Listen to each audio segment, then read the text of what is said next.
What if the Montreal Canadiens, perched on the edge of becoming a true Eastern Conference powerhouse, were handed a golden opportunity to plunder a generational talent from their fiercest rival at the exact moment of their collapse? That's the tantalizing scenario unfolding right now, as reports from Sportsnet have sent shockwaves through the hockey world.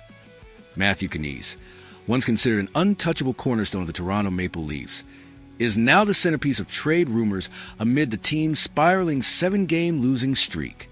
For general manager Kent Hughes, this isn't just a chance to bolster the Habs roster. It's a potential masterstroke, a chance to exploit Toronto's desperation and land a young star with a bargain contract worth $46 million over 5 years, unprotected by any no-trade clause. This isn't merely a trade discussion. It's a high-stakes chess game with the future of Canadian hockey hanging in the balance. Let's slice into the core of this unfolding drama with ruthless precision. The Toronto Maple Leafs are in freefall, their locker room reeking of defeat and dysfunction after a string of losses that have exposed glaring flaws in their roster construction. Brad Treliving, Toronto's GM, is under immense pressure to salvage the season, and in a stunning reversal policy, he's reportedly willing to dangle Knies. The 23-year-old winger who was shielded from blockbuster offers just last year in talks involving Mikko Rantanen as the sacrificial lamb to save his own job.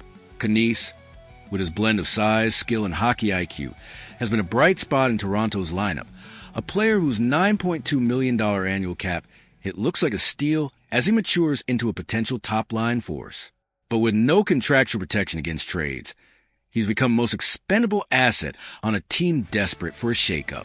For Montreal, sitting comfortably in the playoff hunt and boasting a young core of Nick Suzuki, Cole Caulfield, and Juraj Slavkovsky, the opportunity to snag Knies is nothing short of a gift. Hughes, known for his calculated approach to roster building, must be salivating at the prospect of adding a player of Knies' caliber without the burden of a prohibitive contract. At 6 feet 3 inches and 217 pounds, Knies brings a physical presence that perfectly complements the Habs' speed and skill, offering a net front menace who can score in tight spaces and win battles along the boards. His addition could transform Montreal's top 6 forward group into a nightmare for opposing defenses, providing the depth and versatility needed to make a deep playoff run. More than that, stealing a cornerstone from Toronto, a rival whose fan base already views the Habs with bitter disdain, would be a psychological coup, a statement that Montreal is ready to reclaim its place as Canada's hockey capital. Let's delve into why Toronto's willingness to part with Knies reveals a catastrophic failure of vision. Treliving's admission of fault in the team's construction is a rare moment of candor, but a solution, sacrificing a young, cost-controlled talent to patch immediate holes, reeks of desperation. The Leafs' core, built around high-priced stars like Austin Matthews and Mitch Marner, has repeatedly faltered under playoff pressure, and the current skid has amplified calls for a drastic overhaul. But trading Knies, a player who represents the future rather than the past, is akin to burning the house down to stay warm for a single night. It's a move born of panic, not strategy, and it hands rivals like Montreal a chance to capitalize on Toronto's self-inflicted wounds. The justice of the NHL market is swift and merciless. When a team flinches under pressure, predators like Hughes are ready to pounce. Tactically, Knies would be a seamless fit for the Canadiens under Martin's St. Louis system, which emphasizes relentless forechecking, quick transitions, and sustained offensive pressure. Pairing him with Suzuki and Caulfield could create a line capable of dominating possession and generating high-danger chances, while his physicality would add a layer of grit that Montreal sometimes lacks in tight games. His ability to play both wings offers lineup flexibility, allowing St. Louis to experiment with combinations that maximize the team's depth.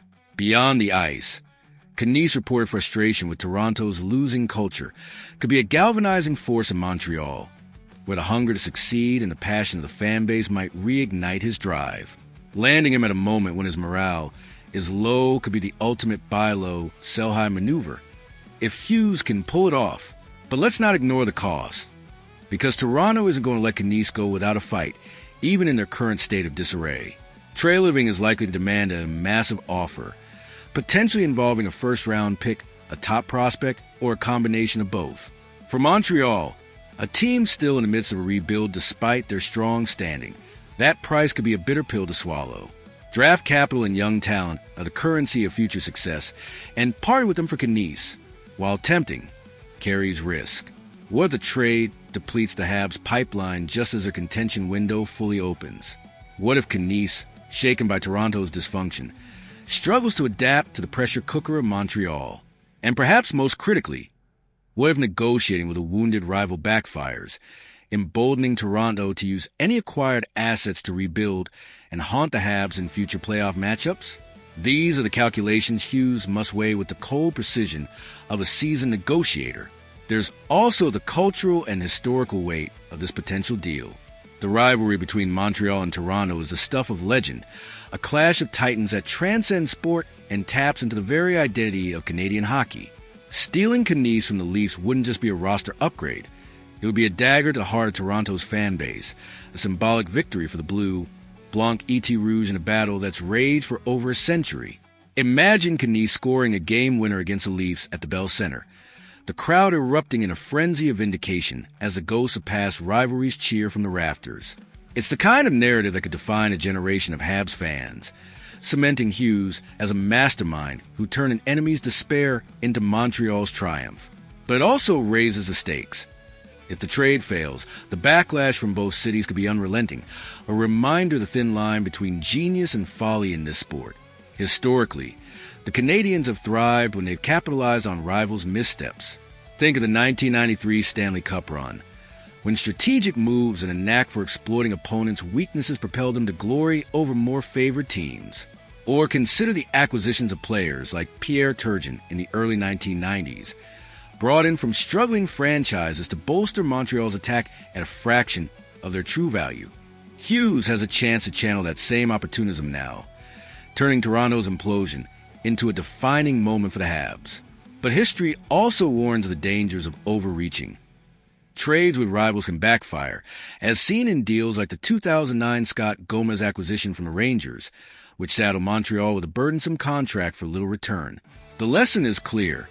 Strike when the iron is hot, but only if the price aligns with the vision. Looking to the future, the implications of landing Knies could reshape the trajectory of Canadian hockey. If Montreal secures him, they not only gain a cornerstone for their top six, but also deal a psychological blow to Toronto, potentially accelerating the Leafs' decline, while solidifying the Habs as the dominant force in the nation's hockey landscape.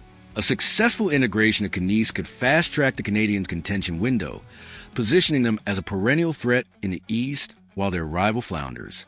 Conversely, if the trade falls through or the cost proves too steep, Hughes risks missing a rare chance to exploit a historic rival's vulnerability, leaving Montreal to wonder what might have been as they face Toronto in future battles with the status quo unchanged. There's also the human element to consider. Knies, caught in the crossfire of Toronto's collapse, is reportedly a low point, disillusioned by the losing culture surrounding him. For Montreal, this presents both an opportunity and a challenge.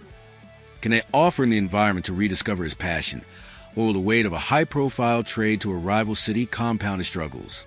The Habs' locker room, buoyed by the leadership of Suzuki and the energy of their youth, could be the perfect landing spot to reignite his fire. But it's a gamble, one that requires careful handling to ensure Knies doesn't become a casualty of the intense scrutiny that comes with wearing the CH. So, I'm placing the decision in your hands.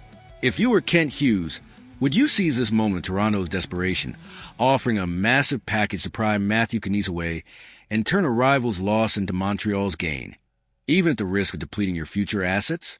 Or would you hesitate, wary of the tactical and emotional risks of negotiating with a wounded foe, fearing that the move could backfire in the crucible of playoff hockey?